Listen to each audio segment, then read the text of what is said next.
Welcome, everybody. Thank you for coming. Please help yourself to breakfast with honestly sponsored. Shkoyach to Don Press. Good to see you back again. Commemorating your site for your mother. Her name? Dina Basra Valuelade. And the Torah learning this morning should be for her memory. Fast, we know about Miriam's sin. She spoke ill about her brother, and she received spiritual tzarah. She received leprosy.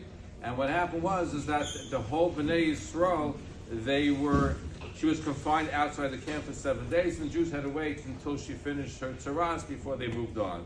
So you look at Rashi. Rashi quotes a Dvar in Sota that says that the nation waited 7 days for Miriam to heal as a reward for the 1 hour she waited when Moshe was cast into the river as an infant.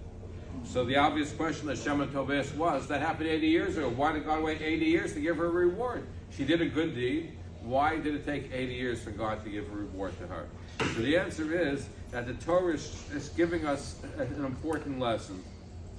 Miriam was rewarded for the kindness shown her brother at the same time that she spoke disparagingly about her brother. She said negative things about her brother. At the same time she's speaking something negative about her brother, she is being rewarded for something she did that good for her brother. Too often in life, when somebody says negative things about us, they could have been our best friend or a family member, we tend to overlook all the good. You said this about me, we ignore everything. Look at even in today's society. You have somebody that says something bad, all of a sudden you don't watch his movies, you don't read his or her books, etc. It's a trend. So the Torah is telling us at the same moment that Miriam spoke ill about her brother, at the same time you reward her for the good that she did for her brother.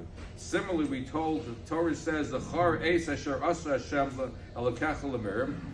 Remember what God did for Miriam, but Derek would say when he left Egypt. So the simple shot is that you have to remember Miriam said something negative, she got punished for. However, the important message that we're saying right now is that remember that even when Miriam said something negative about her brother, God still remembered her in a positive way. Similarly, we find that God, when it comes to the Rosh Chodesh, we say that we bring a single offering for God. So Tosafos Rosh says, what does it mean to bring a single offering for God? Something happened here. The moon wanted to rebel. The moon wanted to be king. God punished the moon. But at the same time that God punished the moon, and it needs to be punished, the master has an obligation, the master being God, to pacify him, to appease him. And that's why we bring a Rosh Chodesh carbon to pacify the moon that was, even though it did something wrong, but still at the same time, you got to make it up to them. And this I conclude, the same thing we find in Bereshit. When Chava sinned with the eating from the forbidden fruit, Adam was told to name her. He called her the mother of all living things, but she was the mother of death. She brought death into the world. But at that same moment, when she made a mistake, you don't extenuate the negative, you extenuate the positive. Similarly, we find when you find a carcass in the field, the Torah says, so you give it to the dogs. The dogs are supposed to protect the flock. If you find a carcass, it means the dog didn't do its job.